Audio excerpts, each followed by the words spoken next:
Quando eu vi o Lula ladrão, até hoje eu escuto Lula ladrão. Quando ele começou a ser investigado, eu acompanho pelas mídias, não só nacionais, né? A investigação tinha a polícia israelense, tinha o FBI, que inclusive teve no Brasil, junto com a Polícia Federal, tinha a Polícia Federal, tinha a Polícia Civil, tudo que é tipo de investigador estava investigando não só o Lula, mas todo mundo que estava em volta dele. Não acharam nada, o cara foi preso sem prova, mano. Por convicção. Uma aberração jurídica que repercutiu no mundo inteiro. E aqui no Brasil, nem o Supremo falou nada. É preciso pensar que força calou o sistema jurídico brasileiro diante de aberrações jurídicas, de crimes claros, como uma presidente que não cometeu crime nenhum, que o vampiro declarou recentemente que é honestíssima. Foi ou não foi? Né? O cara foi preso por um apartamento que não era dele, que Se foi é provado que não não é era honestíssimo. Eu não sei, mano, ela não tem talho pra política não, mano. A Dilma é economista. Ela não aturava a corrupção de jeito nenhum, ela botava pra fora. Eu gostei de várias historinhas assim, dela botar o cara pra fora do gabinete dela. Por isso que o Congresso derrubou ela. Por isso que o Eduardo Cunha colocou, era uma chantagem, ele queria impor o orçamento secreto naquela época. A Dilma vetou. Aí ele pegou um pedido de impeachment e pautou. Agora tem 170 pedidos de impeachment, não aparece nada. O Lula ficou preso por um apartamento que não era dele, por um sítio que também não era dele. E o cara agora aparece com centenas de imóveis, 107, metade comprado com dinheiro vivo, mano. Eu vi aquele delegado do Saraiva comentando, é muito engraçado, velho, que isso aí se aprende no começo do curso de polícia, que transação alta com dinheiro vivo é dinheiro sujo. Sacou? Não existe você levar pacote de dinheiro pra comprar um imóvel. 51 imóveis foram comprados com dinheiro vivo e ninguém fala nada. Não cai. Por quê? Porque tá de acordo com o mercado. E agora a gente entendeu porque que ele inventou a nota de R$200, né? No primeiro ano de governo, pra facilitar. Diminui o volume à metade. Sabe? A coisa é muito evidente, parceiro. Mas, porra, é que eu tenho muita dificuldade em realmente acreditar que, por mais que a gente não tenha... É foda, assim, porque teve várias aberrações mesmo no processo e tal. Mas acreditar que aquele sítio lá... Ó, dá pra gente... Dá aquele pra ter um sítio aquele sem ter sítio um sítio. é de um amigo de infância do Lula. Eu li a história, eu não sou lulista, mano. Eu sei que não. Eu tomei muita porrada dos petistas porque eu criticava o governo Lula. Mas o sítio não era dele, era do amigo de infância, velho, que adorava, que eles se adoravam desde pequenos. E o Lula ia lá visitar e passar lazer dele, tinha um laguinho, ele botou uns pedalinhos pra brincar com os netos. Sacou? Compara com as atitudes desse de agora, velho. Por que ele não cai? Porque tem a proteção do mercado. O que derrubou o Lula, mano, foi botar preto, pobre, periférico dentro da universidade. Foi matar a fome de 39 milhões de brasileiros, de verdade. Foi ameaçar o sistema a médio e longo prazo, criando um povo com mais senso crítico, ou menos alienado, se você quiser. Investindo em educação de verdade. Como o Brizola, mano, foi atacado e odiado por isso também. E o Brizola era muito mais elaborado que o Lula. Ele chamou o Darcy Ribeiro. A criança entrava na escola às 7 horas da manhã, saía às 7 horas da noite. Ela entrava, comia, estudava, lanchava, estudava, almoçava, de tarde ela tinha atividades lúdicas, ela tinha poesia, ela tinha lutas, ela tinha esporte, ela tinha teatro, ela tinha música. No CIEP do Rio. Eu fui morar no Rio quando o Brizola era governador, mano. Não tinha mendigo na rua, não tinha criança abandonada na rua, não tinha desabrigados, mano. O Brizola tomou várias atitudes super coerentes e sociais e ele foi odiado pela elite. Tu foi morar no Rio já depois de sair de casa? Não, depois que eu tava com filho, mano. Tá. Vim morar no Rio, já tinha 2 filhas, já. Tava na rua um tempão. Expunha. A guarda municipal não enchia o saco. Sacou? A guarda municipal aparecia no sábado pra pegar R$10 de cada um. Daquele monte de camelôs. Eu expunha no meio dos camelôs. Eu não gostava mais de feira de artesanato porque era muita fofoquinha. E a guarda municipal não perturbava, velho. Não perturbava. E criou uma cumplicidade com os trabalhadores informais.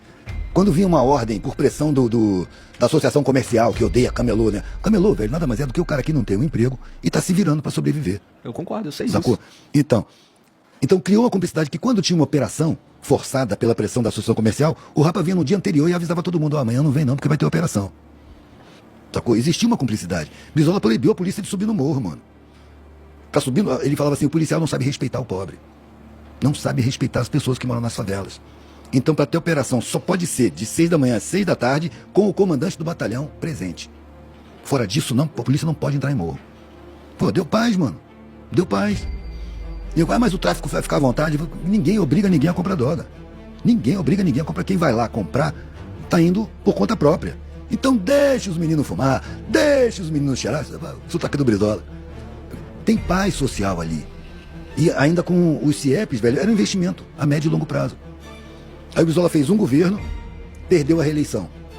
Aí passou um governo de inimigo. Não, acho que não era reeleição, ele não conseguiu eleger o candidato dele, na época não tinha reeleição. Aí entrou um político convencional. Começou a detonar os CIEPs. Ele tinha feito, acho que 130 CIEPs. O cara entrou e detonou geral, velho. Detonou geral. Aí o Brizola foi reeleito. Aí ele fez 500 CIEPs. Espalhou, fez a fábrica de CIEPs. Ele fabricava os blocos de concreto e montava, mano. Eu lembro de ver as carretas passando e os guindastes colocando. Em um mês, tinha uma escola para 600 crianças, 1000 crianças, sacou? O Sambódromo. Foi o Brizola que no governo do Brizola que foi construído. A Globo bateu o tempo todo. Corrupção, corrupção, corrupção. É uma festa de preto, é uma festa de pobre. O carnaval já era uma apoteose. Ele fez o Sambódromo. Chamou o Darcy Ribeiro Niemeyer, dizendo assim, olha, eu tô fazendo uma obra monumental. Agora, não pode, ele só vai ser usada 4 dias do ano. Tem que dar uso o ano inteiro, não dá pra meter uma escola aí. Aí debaixo das arquibancadas fizeram escola pra 2.000 crianças, velho. Eu tive um amigo que trabalhou no CIEP do Sambódromo. 2.000 crianças, psicólogo, médico, dentista, tudo lá dentro, mano. Dando um aparato social pra criança de favela. A criança entrava às 7 da manhã, saía às 7 da noite, de barriga cheia, banho tomado, dente escovado. Criou o ódio, mano, na elite dominante. Tá o quê? Tá preparando os pobres pra resistir à nossa exploração? Esse é o papo não dado, mas que tá lá, é real. Tá preparando o pobre para entender o que está acontecendo? O pobre não pode entender o que está acontecendo. Isso é um perigo. Então o Brizola era odiado. Inclusive preferiram o Lula do que o Brizola na presidência. Sim. E como faz falta alguém, né, de esquerda pautando caçar a concessão da Globo, né? Porque agora o Bolsonaro fala isso aí de fantasia, mas antes dele, quem pautava isso era o Brizola, mano. O Brizola falava, se eu for eleito, no subir na rampa primeiro do Planalto, dia, primeiro dia eu caço a concessão da Globo. a primeira caneta que eu enxergar. É isso, desde o princípio, mano, é isso. Foi fundado ilegalmente, com capital internacional, financiado pelos Estados Unidos, coisa Time internacional. Absurdo. Então, enfim. Bom, tá aí um... Bom, Veio no rastro do golpe de 64. Exato.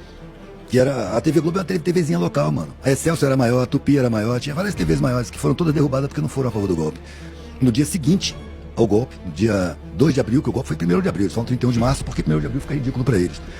Né? No dia 2 de março, o editorial do Globo foi assinado por Roberto Marinho e o título era Enfim a Democracia. 2 de abril. Enfim a Democracia. É uma junta militar que tinha derrubado um governo democraticamente eleito. Que tinha já o decreto da reforma agrária pronto, que já tinha o Plano Nacional de Alfabetização. Olha para tu ter uma ideia. O Plano Nacional de Alfabetização foi feito no método Paulo Freire. Paulo Freire, inclusive, foi chamado para dirigir esse plano. Milhares de professores vocacionados, apaixonados pela ideia, se inscreveram, velho, porque era um plano para exterminar o analfabetismo em território nacional. Sacou? Quando os militares derrubaram João Goulart, essa lista de milhares de professores foi transformada em lista de subversivos e começaram a perseguir. O irmão do Zico, jogador de futebol, ele era um desses professores, teve que sair do Brasil, mano. Um montão foi preso, foi torturado, foi tido como subversivo. Por quê? Porque queria acabar com o analfabetismo em território nacional. Você quer ter um país decente, mano? Ou não? A elite não quer não, mano.